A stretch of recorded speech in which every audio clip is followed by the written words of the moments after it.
পবিত্র রামাদান মাসে রোজাদারগণ বিশেষ করে ইফতার, তারাবি, সেহরি এই সময়গুলোতে নিরবিচ্ছিন্নভাবে গ্যাস, পানি ও বিদ্যুৎ সরবরাহ পেতে চান। এই বিষয়টি নিশ্চিত করতে এরই মধ্যে আমি সংশ্লিষ্ট কর্তৃপক্ষকে নির্দেশনা দিয়েছি।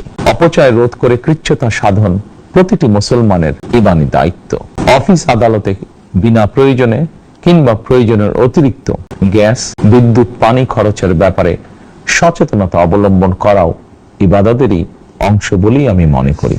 দেশের সকল সরকারি, বেসরকারি কর্মকর্তা, কর্মচারী এবং জনসাধারণের প্রতি কৃচ্ছ্রতা সাধনের আহ্বান জানানোর আগে আমি সরকারের মন্ত্রী এবং বিএনপি সংসদ সদস্যদেরকে দিয়েই একটি দৃষ্টান্ত স্থাপন করতে চেয়েছি।